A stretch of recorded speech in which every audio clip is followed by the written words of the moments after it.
여러분은 이제 다음 주에 성탄절이 가까이 왔는데 무슨 선물을 받고 싶습니까? 저는 이미 선물이 춘천에서부터 왔습니다. 무슨 선물을 누구에게 또 전해 주시겠습니까?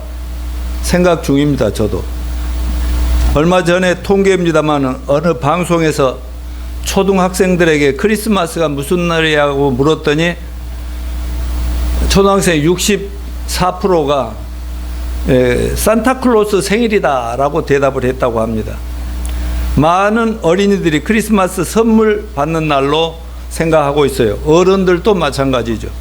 대부분의 사람들이 크리스마스를 선물이나 주고받는 날로 압니다. 장사하는 분들은 이런 때 대목만 났다고 생각하고 돈 많이 벌 생각으로 믿음과 전혀 상관없이 크리스마스 추리를 하고 단장을 하고 손님들 맞이하곤 합니다. 성탄절은 1년에 한 번 선물 받을 때 기쁩니다. 그러나 받고 나면 또 언제 그러냐면 또 지나가 버리고 또 잊어버립니다. 그런데 한 번 받으면 영원히 잊을 수 없고 한 번 받으면 갈수록 그 기쁨이 커지는 그런 선물이 있습니다. 그 선물은 바로 하나님이 우리 인류에게 베풀어 주신 크리스마스 선물인데 성탄이라고 하는 선물입니다. 성탄은 뭐예요? 거룩하신 예수 그리스도의 탄생이라는 의미입니다. 성탄은 하나님께서 하나님께 불순종하고 거역하고 타락해버린 저와 여러분 그리고 인류에게 최고의 사랑을 나타내 보여주신 사건입니다. 선물이란 본래 사랑하는 사람들이 사랑의 표현으로 주고받는 것이죠. 하나님의 사랑도 선물을 주심으로 나타납니다. 요한복음 3장 16절에 같이 하나님이 세상을 사랑하사 이처럼 사랑하사 독생자를 사랑하사 주셨습니다. 또 요한일서 4장 9절에 하나님의 사랑이 우리에게 이렇게 나타난 바 되었으니 사랑은 나타난.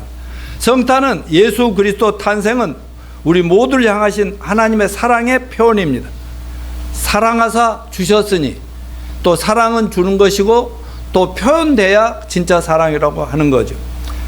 많은 부부간의 갈등이 뭐예요? 사랑한다고 말을 하는데 뭐 주는 게 있어야지. 그래서 저도 비록 주일날 지난번 교회 그 12월 8일날 결혼 기념일이었지만 깜빡하고 잊었다가 나중에 생각해서 그냥 꽃 한 다발 사다가 바쳤고 계속 지금도 틈만 나면 사랑을 표현하려고 애를 씁니다.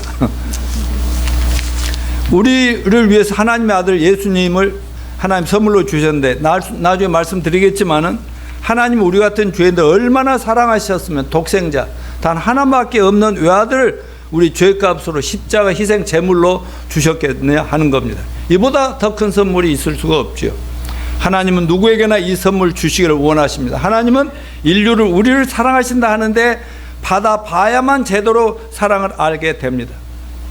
저는 늘 말씀드리지만 교회를 어려서부터 20년 넘게 다녔지만 1979년 4월 11일 날 예수님과 1대1로 만나 거듭나기 전까지는 하나님이 인류를 사랑하신다는 것은 굉장히 좋은 것 같아서 사람들이 전하기를 좋아했고 머리는 알고 입으로는 말하고 사실 제 일생을 그 예수님의 사랑과 섬김을 봉사를 실천하는 삶으로 살겠다고 결심하니까 그걸 청년대 해 나가니까 친구들이 내 정신을 알기 때문에 결혼패에다가 사랑과 봉사의 실천자 서민의 대변자로 일생을 건다는 노양모 이런 거 줬지만 그래서 평생을 그렇게 실천하고 싶었지만 솔직히 하나님이 저를 사랑한다는 확신이 없어요. 그리고 하나님이 나를 사랑하는 어떤 증거를 하나도 잡을 수가 없어요. 그래서 늘 갈등이고 괴롭고 또 하나님이 나하고 상관없는 것 같이 속으로는 생각했습니다. 그러다가 강서구에서 전정자 내 아내 대학 동문이 목사 돼서 오신 그분을 만나서 제가 이제 구원을 받고 나니까 다시 말하면 그때서 하나님이 인류를 사랑하시지만 그 중에 노양모 하나만 있었다 해도 노양모 하나를 위해서 자기 생명을 희생하러 오실 수 있을 만큼 사랑하시는구나 하는 걸 그때 처절히 느끼고 감사하고 그 주님을 나의 구주와 주님으로 영접하면서 그때 하나님 사랑을 확신했습니다. 그 이후로 지금까지 한 번도 사랑을 의심해 본 적 없고 가면 갈수록 더 하나님의 사랑이 뼈저리게 감사하는데 여러분도 시간이 흐를수록 사랑 느껴지시죠? 네. 성탄은 사람들이 꾸며낸 소설이 아니고 얘기가 아니에요.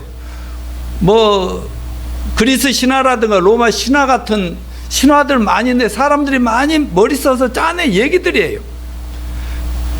성탄은 구약 성경에 많은 예언이 그대로 성취된 것입니다. 오늘 본문 22절에 뭐라고 했어요? 이 모든 일에 된 것은 주께서 선지자로 하신 말씀을 이루려 하십니다. 구약의 창세기부터 시작해서 많은 선지자들이 타락한 인류를 위해서 구세주를 보낼 것이라는 그 예언이 성취된 것이다. 그렇게 얘기하고 있습니다. 창세기 3장 15절에 보면 선악과를 따먹은 아담과 하와에게 하나님께서 징계를 내리고 나서 사탄 마귀에게 이렇게 얘기합니다. 여자의 후손이 와서 네 머리통을 내리칠 것이다. 그렇게 얘기를 합니다. 그 여자의 후손이 뭐냐? 그러니까 구주 예수 그리스도 하나님의 아들도 여자의 몸을 통해서 사람으로 이 땅에 올 것을 예언한 것입니다. 그리고 수많은 구약의 예언들 중에 이사야서 예수님 탄생 700년쯤 전에 이사야서 7장 14절은 뭐라고 그랬어요? 다 같이요. 그러므로 주께서 친히 징조로 너에게 주실 것이라. 보라, 처녀가 잉태하여 아들을 낳을 것이요 그 이름을 임마누엘이라 하리라. 이사야서 9장 6절. 이는 한 아기가 우리에게 낳고 한 아들을 우리에게 주신 바 되었는데 그 어깨에는 정사를 맺고 그 이름은 기묘자라 모사라 전능하신 하나님이라 영존하신 아버지라 평강의 왕이라 할 것이니라. 이 하나 아기가 태어났는데 그분이 막 하나님이고 평강의 왕이고 막 어마어마한 분이라고 얘기하고 있잖아요. 이 세상의 창조 전에 인간을 만들기 전에 인간의 타락도 하시고 마귀가 시험할 것도 아시는 하나님께서 인류 역사 창조 계획을 다 하는데 그때 인류를 구원한 아담 이제 예수 그리스도를 보내시겠다고 한 계획이 이렇게 구약에 쫙 예언이 되고 어떻게 태어나고 어떻게 죽으실 것까지 부활까지도 다 예언이 된 그대로 2000년 전에 예수님이 오셔서 다 이루어진 걸 믿으시죠?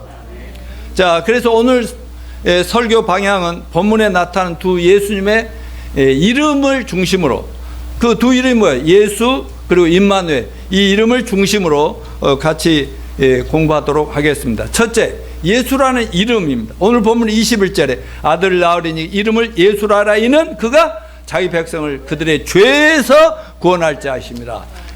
예수라는 말은 그리스어예요. 지저스 그리스어인데 히브리어로 구약이 기록된 유대인들 언어로 제수아, 조슈아 또는 제수아.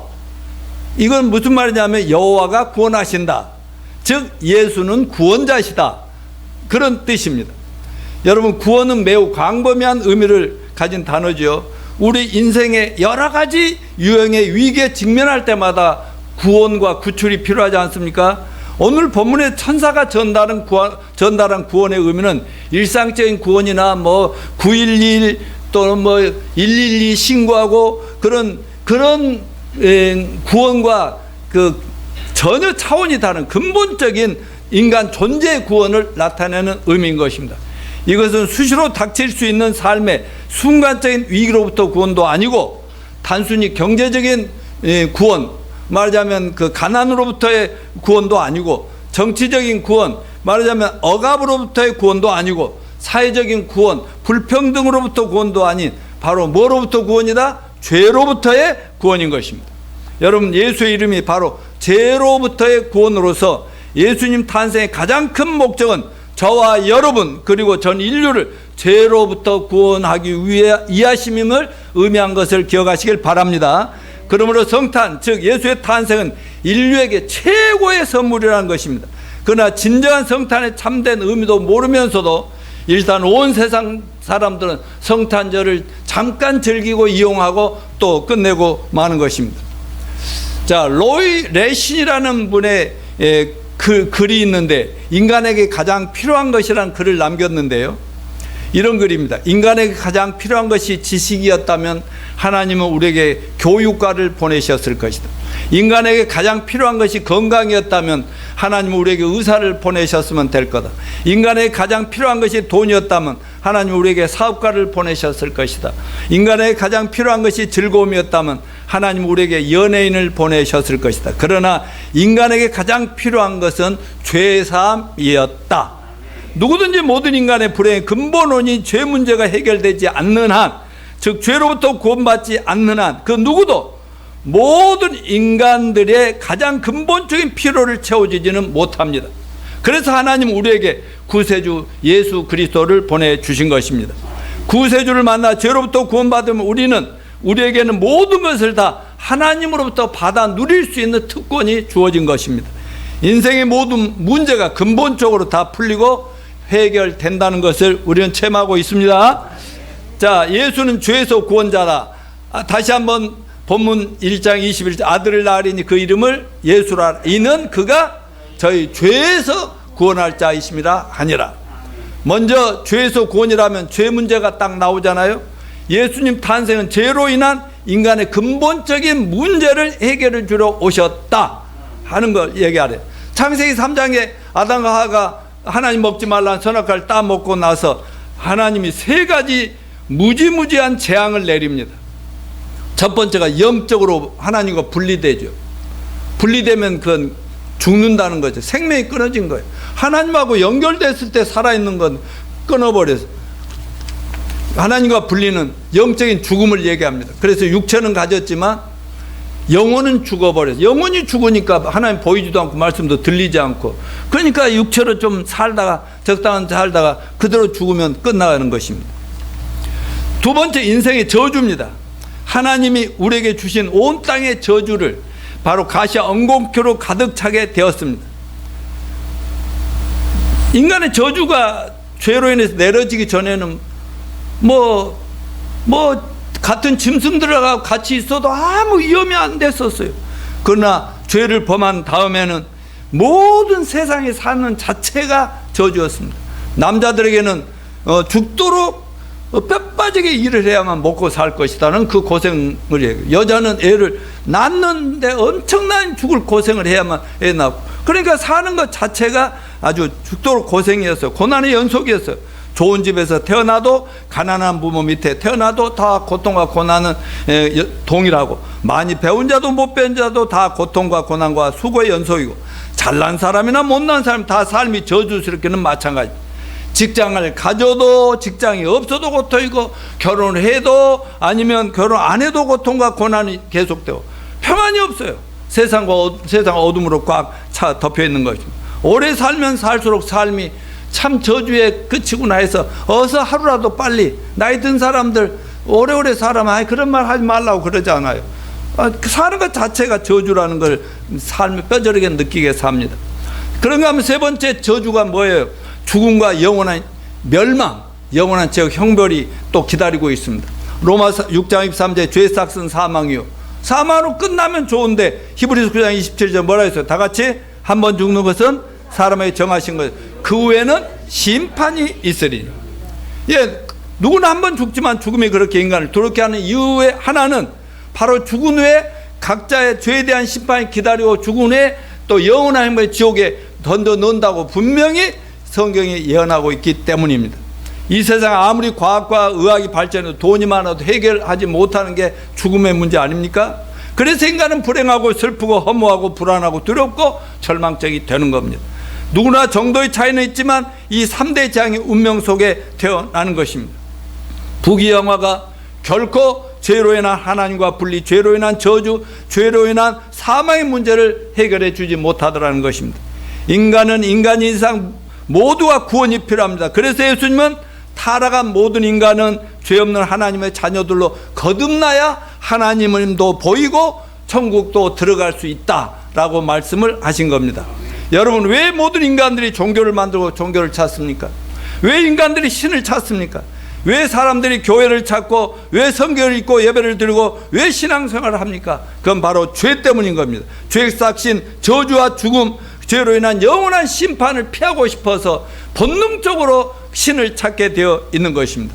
결국 우리가 예수 믿어 구원받는다 할 때는 바로 이 세 가지 3대 재앙으로부터의 구원, 해방, 자유를 의미하는 것입니다.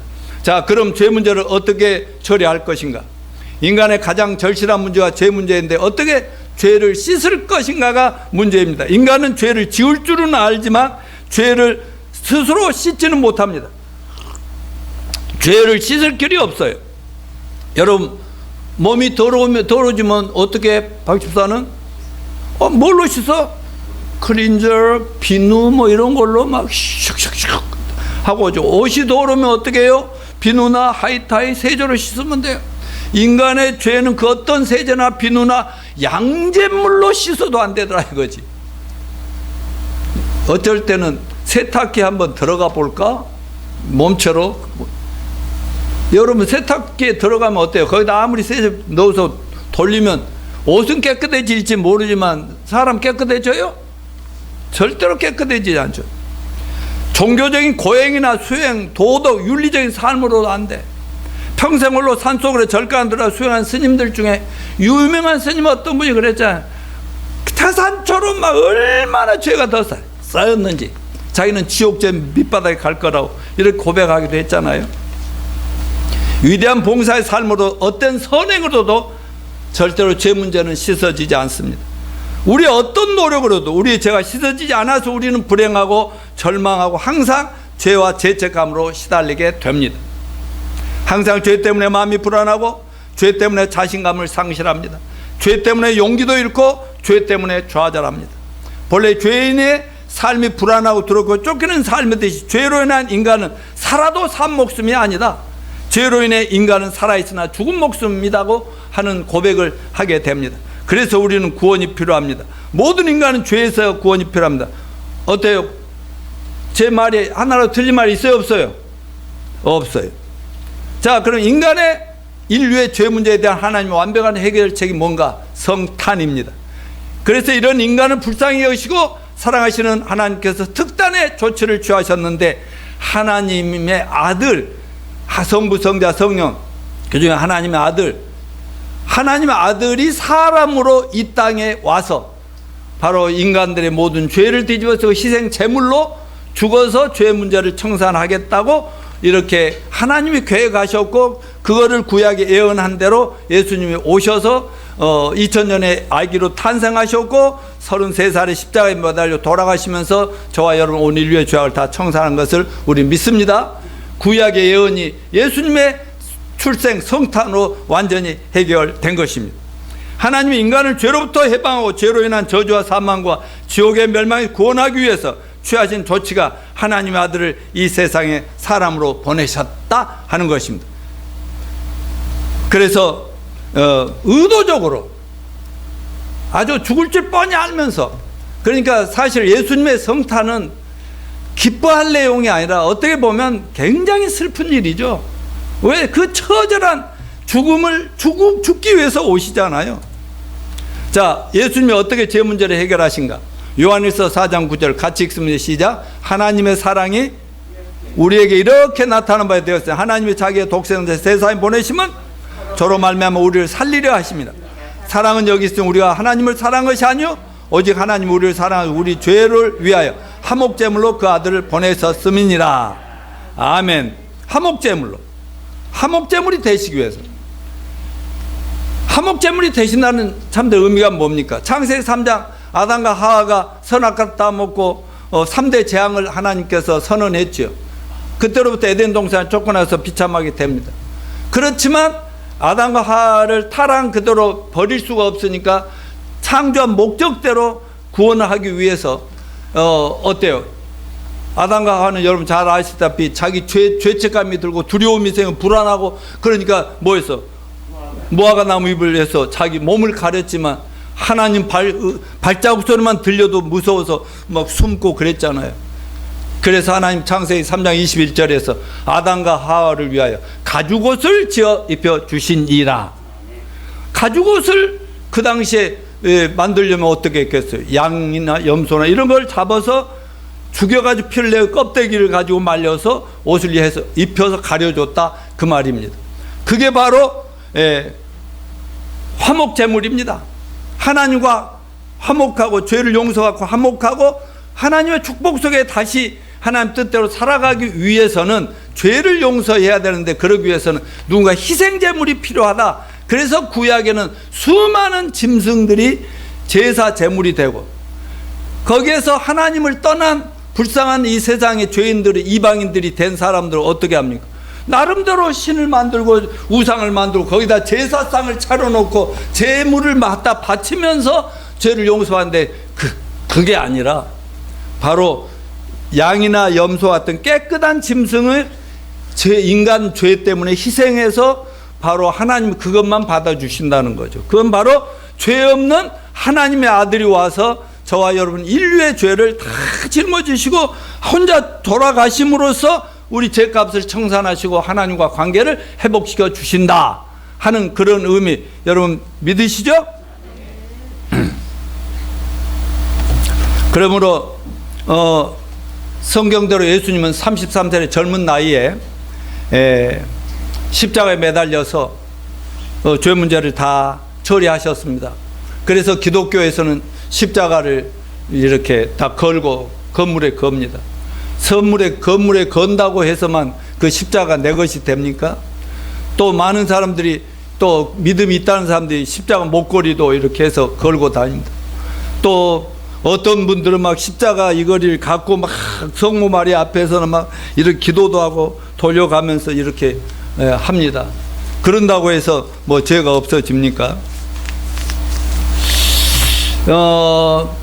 참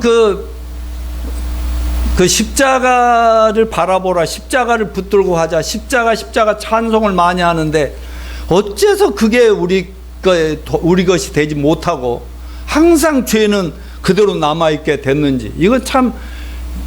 그러나 저와 여러분은 이미 십자가를 바라봄으로 그 피로서 죄가 다 씻어진 걸 믿어지십니까?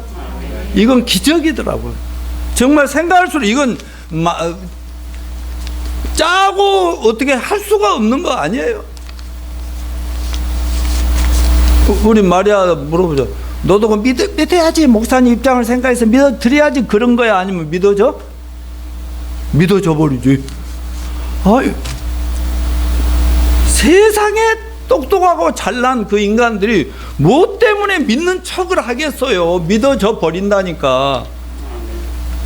아무튼 예수님은 십자가로 우리를 율법의 모든 저주로부터 3대 재앙으로부터 다 해결하신 것 감사합니다. 이건 성령님이 진리를 알게 해주시는 영이잖아요. 여러분, 예수님의 십자가의 보혈이 내 죄를 다 깨끗이 씻었다는 걸 깨닫는 순간 믿어졌다는 자체가 뭐예요? 여러분 안에 성령이 오셨다는 증거입니다. 아멘? 그러니까 성령은 참이 뭐냐, 진리가 뭐냐. 여러분, 참이 진리고 진리가 예수님이고 하나님 말씀이 진리고 천국이 진리입니다. 그런데 성령이 아니면 믿어지지가 않는다니까. 그러나 마귀는 계속해서 거짓말로 우리를 막 분별력 흐려지게 만들죠. 내세가 없다, 죽으면 그만이다, 지옥이 어디 있어, 천국도 없어, 하나님 없어. 이 모든 것이 사탄의 거짓말인데, 어느 날 성경이 다 하나님 말씀으로 믿어지고, 이 성경 믿고 그렇게 감사하며, 나이가 들어가든 죽음의 앞에 닥쳐오든 상관없이 감사하는 것은 성령이 믿어지게 만들어 주셨음을 감사합시다. 마귀는 항상 속이는 자예요. 그래서 그렇게 교회는 다녀도 좋다, 그런데 구원은 받지 말아라 하고 말이죠. 이렇게 자꾸 혼란시키는 사탄이. 그러니까 아무리 교회를 오래 다니고 주여줘도 제사함 받았는지 못 받았는지, 구원을 받았는지 못 받았는지, 천국을 내가 갈 수 있을지 없을지 어리버리 신앙생활 하는 사람들이 너무너무 많다 이거죠. 그래서 사도 바울이 경고합니다. 고린도후서 4장 3절 4절 다 같이 시작. 만일 우리의 복음이 가리웠으면 망하는 자들에게 가려진 것, 그 중에 이 세상 신이 믿지 않은 자들의 마음을 혼미하게 하여 그리스도의 영광의 복음의 광채가 비치지 못하게 하면 그리스도는 하나님의 형상이니라. 이렇게 쉽고 간단한 것을 20년도 넘게 30여 년을 내 눈을 가리고, 우리 전정자 사모같이 똑똑하고 머리 좋은 사람도 그냥 교회를 다녀도 만나보니까 가짜더라 이거예요. 이거 보통 이게 마귀 말로 할 것이 아니라 마귀가 실제 있다. 아멘요? 우리가 몰랐다 이거죠. 그래서 예수님이 주여주 하는 자 천국에 다 들어갈 것이 아니다고 얘기하고, 주여주 하다가도 지옥 갈 사람 많다고 했잖아요. 마귀는 요즘도 우리의 믿음을 흔들려고 호시탐탐 우리를 노린다고 하지 않습니까? 내가 어떻게 의인이냐? 넌 맨날 싸우고 욕하고 술 먹고 죄 있고 내가 어떻게 의인이냐? 내가 어떻게 축복을 받은 자냐? 내 현실을 보라. 넌 여전히 가난하고 넌 여전히 어렵고 형편없는 삶을 살잖아 하면서 믿음을 자꾸 흔드는데, 내가 어떻게 건강한, 너는 맨날 아프고 너는 아픈 투정이잖아. 우리 전정자 사모 보니까 약국을 안 했으면 약값 엄청 들었을 것 같아요. 머리끝에서 발까지 안 아픈데 성한 데가 하나도 없어요. 그러면서 자꾸 너는 끝나서 할 거 아니에요.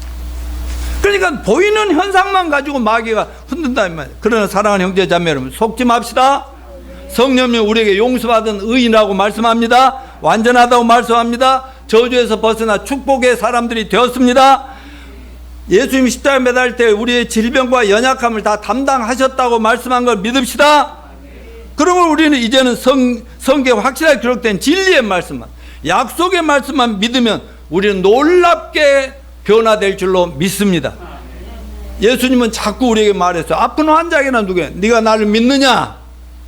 아멘 하세요. 믿느냐? 믿음대로 될지어다.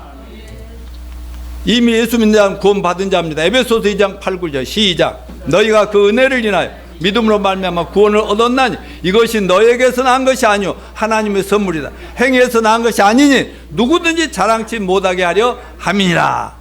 구원을 얻었나니, 다 같이 따라서 구원을 얻었나니.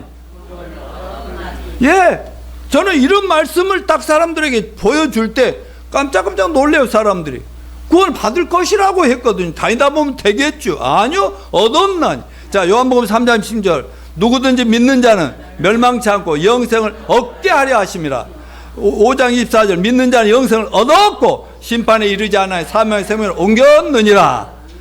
예, 이미 끝나고 지옥과 형벌과 저주는 다 끝난 사람인 거니까 여러분 당당하게 사십시오. 뭐 몸이 아프든 사업이 좀 안 되든 뭐 경제적으로 떠달리든 그런 것은 하나님이 일시적으로 우리에게 어떤 뜻이 있어서 허락하신 걸로 감사하고, 나 이 얘기 안 하려고 했는데 할 수밖에 없네요. 며칠 전에 우리 전정자 사모를 약국에 이제 딱 출근시켜주고, 어찌나 차가 월요일 날 많은지 그 골목길로 나오는 길이 있거든요. 골목길로 이렇게 나와서 이렇게 하는데, 여기 직선거리가, 나 여기서 이쪽으로 나가서 큰 길로 가는데 이러고 가는데 차가 아무것도 없었어요. 그래서 좌회전을 했거든요. 근데 좌회전을 해서 가서 이렇게 가는데 차가 2대는 겨우 갈 만한 거였는데 어떤 나보다 큰 제네시스 큰 차가, 하얀 차가 쑥 나를 봤더니 내 옆으로 쫙 가다가 아마 내 옆으로 빠져 갈라다가 아마 이렇게 했던 것 같아요. 저쪽에 직진에는. 아이고, 그래가지고요 얼마나 깜짝 놀래고 그랬는지 몰라요. 근데 몸은 하나도 안 다치고요.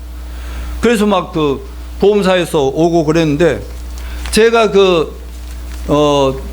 너무 막 이런데 저런데 돈을 많이 쓰면 우리 여름이가 홈리스 된다고 해서 그 말을 우리 부부 해갖고 웬만하면 그 차 조금 고치는 것도 저 산속에 가보면 어떤 아저씨 계신 데 가서 하고 그렇게 해서 적당히 떼었는데, 이번에 하나님이 나중에 우리 와이프하고 전화하면서 뭐라 했냐면 감사합시다 그랬다고, 서로 간에. 왜? 이제 새해를 맞이하면서 차를 새 차로 바꿔주시더라고. 그래가지고 그 좋은 데 가서 완전히 이제는 뭐 어디 그 산에 가서 그렇게 할 내용이 아니더라고요. 그래가지고 이번에 돈은 많이 들었는데 돈 22만 8천 원 들고요 완전 새 차 만들어 놨어요. 뭐 이런 조금 여러분, 그런 어려움이 있어도 내가 저주받았다, 내가 하나님 앞에 심판받았네, 이러면 돼요 안 돼요? 무조건 하나님 감사합니다 합시다. 저주와 이런 것은 우리와 상관없는 일입니다. 자, 이제 아기 예수 둘째 이름 임마누엘입니다. 23절 같이 읽어요. 시작. 보라 처녀가 잉태하여 아들을 가요. 그 이름을 임마누엘이라 하리라 하셨으니 이를 번역한즉 하나님이 우리와 함께 하시다 함이라. 예, 예수님 바로 이 땅에 우리들 속에 오신 창조주 하나님이시라는 의미가 되는 것입니다. 예수님이 이 땅에 계실 때 제자들 중에나 또 어떤 사람들이 아니 뭐 하나님을 얘기하시는데 하나님을 좀 보여주시면 되잖아요. 이러니까 예수님 뭐라 했어요? 나를 본 자는 하나님을 보았거늘 어찌하여 하나님을 보이라 하느냐. 나와 하나님은 하나이니라. 이런 말씀을 했는데 제자들조차도 안 믿었잖아요. 그런데요, 예수님의 제자인 사도 요한은 요한복음 1장 1절로 3절에서 이렇게 합니다. 같이 읽어봅시다. 태초에 말씀이 계시니라. 이 말씀이 하나님과 함께 계셨으니 이 말씀은 곧 하나님이시나 그가 태초에 하나님과 함께 계셨고 만물이 그로 말미암아 지은 바 되었으니 지은 것이 하나도 그가 없이는 된 것이 없느냐. 여기서 잘 말씀이 하나님이고 하나님과 함께 계셨고 말씀이 태초부터 있었는데 말씀이 천지를 창조했다. 맞습니까? 말씀이 하나님이죠. 하나님 말씀입니다. 천지를 창조한. 근데 요한복음 1장 14절 시작. 말씀이 육신이 되어 우리 가운데 가시면 우리가 그 영광을 보니 하나님 아버지의 독생자의 영광이요 은혜와 진리가 충만하더라. 말씀이신 창조주 하나님이 이 사람으로 육신을 입고 인간으로 오셨던 분이 아기 예수 성탄이다 이 말. 그분이 33세 젊은 나이에 우리 모든 죄를 껴안고 다 깨끗이 죄를 청산해 주러 오셨다 이거 아닙니까? 임마누엘이란 건 뭐예요? 하나님이 우리와 함께 동행하시고 함께 하신다 이런 말씀 아니겠습니까? 예수님 제자들은요 예수님을 3년 반씩이나 따라다니면서 그분이 보통 분이 아닌 걸 다 봤죠. 안진뱅이도 일으키고 눈먼 자도 알고 죽은 자도 살리고 어마어마한 기적을 막 일으킨 걸 보면서 대단한 분이라고 생각했는데 참 그 사람이 잘 안 변합니다. 그래가지고 예수님 십자가에 돌아가시자 전부 이제 끝났구나.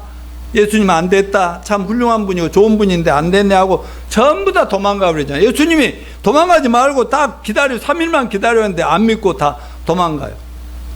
그래서 그 중에 엠마오라는 길로 도망가던 제자 3명인가가 이렇게 가면서 참 예수님 좋은 분인데 안 됐어. 우리도 이제 우리 돌아가서 우리도 꿈 깨고 그냥 열심히 살자. 뭐 하던 일 하는 것이 낫겠지. 우리가 무슨 뭐 정치 권력을 잡고 뭐 하려고 했던 거 아니야. 그러고 있는데 누가 옆에서 딱 따라오면서 말을 하고 나중에 식당에 가서 같이 식사할 줄 몰랐는데 나중에 딱 보니까 예수님이거든. 부활하신 주님이죠. 부활의 주님이 그들과 함께 하셨다 그 말입니다. 근데 그거를 알지를 못하고 그거를 나중에 깨우쳐 주시고. 근데 여러분 예수님이 하늘로 승천하시면서 성령 하나님을 보내신 거 믿으시죠? 그래서 누구든지 예수 믿고 죄사함 받고 구원 받으면 성령님이 평생을 따라다님을 믿으시기 바랍니다.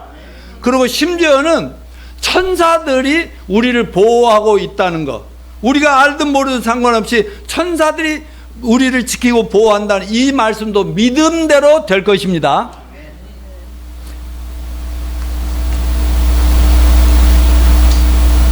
저는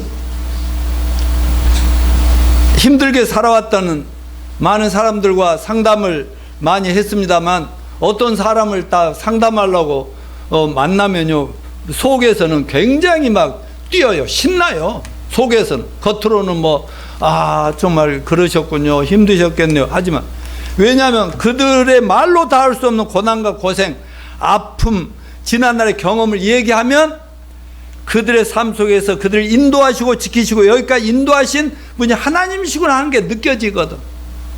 결국은 내 앞에까지 이렇게 인도하신 것을 보면 하나님 이분을 너무너무나 사랑하시구나 하니까 나는 이분이 하나님을 보는 듯이 만지듯이 믿어지게 하기 위해서 내가 할 일은 뭐예요? 예수 그리스도의 십자가의 구원의 복음을 전해주면 되는 거거든요. 그래서 복음을 분명히 전해주면 그가 깨닫고 믿고 용서받으면 눈물을 흘리면서 감사하잖아요. 그럴 때 여러분 여러분이나 나나 모두 경험입니다만 결국 우리가 구원의 확신을 갖기까지 얼마나 어려서부터 세월 동안 여러 가지 고난과 역경을 많이 거쳤습니까? 결국은 따라서 합시다. 이러시려고 이렇게 하셨구나. 아멘. 그런 걸 생각하면 생각할수록 얼마나 감사해요. 우리 전정여사 아기 때부터 다리 저러가지고 오늘 아침에도 차 타고 오면서 할렐루야 감사하면서 그런 말 했지만 아기 때부터 제대로 구원을 받았으면 더 헛세월을 안 보냈을 때 그러길래 중학교 때 믿었어도 그 결국은 가짜로 믿었지만은 그래도 나중에 나를 만나게 하시고 구원받고 나중에 다리 또 딱 고쳐서 반드시도 걷게 됐잖아. 근데 이제 막 사방대 아프잖아요. 그런 거 수술 안 했어도 아프는데 그럼에도 불구하고 하나님께서 결국은 중학교 때 다니면서 다리 낫게 해달라는 기도까지 다 응답해 주셨다. 아멘요. 여러분 한 분 한 분 내가 곰곰이 생각해보면 전부 다 은혜가 아닌 분들이 없어. 맞습니까? 과거를 돌아보면서 하나님께 감사 또 감사합시다. 자, 결론적으로 말씀을 정리합니다. 예수님을 보내심은 우리를 살리기 위한 하나님의 사랑의 선물이었음을 믿습니까? 모든 인류에게 예수님을 당신의 아들을 구원의 선물로 공짜로 값없이 주셨어요. 그래서 성탄은 하나님께 온 인류에게 주신 최고의 선물이라고 할 수가 있습니다. 사랑하는 형제 자매 여러분, 이 놀라운 하나님의 선물을 받으셨습니까? 이미 이 놀라운 선물을 받은 사람은 죄로부터 구원받은 확신이 있는 사람들입니다. 이제 죄사함 받았습니다. 하나님 관계 회복됐습니다. 더 이상 저주가 없습니다. 하나님 나라의 시민권자입니다. 의인입니다. 거룩합니다. 그러나 이 땅에는 이 사실을 알지 못하고 구원의 확신이 없이 교회 다니는 사람, 종교 노름을 한 사람도 많이 있고 이 사실을 알지를 못하기 때문에 저주의식을 가지고 비참함을 느끼면서도 살아가는 주변에 얼마나 많은 사람들이 있습니까? 이런 사람들에게 마이 스토리 그리고 지저스 스토리로 전도합시다. 마이 스토리가 뭐예요? 나도 이러이러한 당신과 똑같은 그런 사람이었는데 어느 날 이렇게 해서 이 교회 이런 목사님 이런 형제자매 만나서 구원받았고 이래서 내가 얼마나 지금 행복하고 해피하게 소망 가운데 사는가 이런 얘기를 하고 당신에게도 이 예수님이 사랑합니다 하면서 사랑의 복음을 전해서 한 영혼 한 영혼을 구원하시는 저와 여러분이 되시기를 축원합니다. 그리고 금년이 이제 한 주간 25일 마지막 주일이자 성탄 주일 한 주일 남았습니다만 이제 날짜로는 2주 정도 남은 이 기간 동안 지난 한 해 동안 감사거리가 생각해보면 너무 많은데 혹시 우리가 원망하고 불평하며 또 혹시 짜증내며 속상해하면서 살지는 않았는지 이런 걸 다 정리하고 받은 은혜만 생각합시다. 구원받은 거 감사합시다. 천국 백성 된 거 하나님 자녀 된 거 오늘 당장 죽어도 천국 가는 거 예수님 당장 재림하셔도 우리는 피난 갈 수 있던 거 그리고 몸이 부활할 거 영원히 천국에서 영생 복락을 누릴 거 이거 생각하면서 감사하면서 연말을 멋지게 보내십시다. 세상 사람들하고 전혀 다르게 보내십시다. 그리고 새해는 새로운 희망과 비전을 가지고 짠 하고 새 출발하는 해가 되도록 마무리 잘하는 남은 기간 되시기를 축원합니다. 다 같이 일어납시다.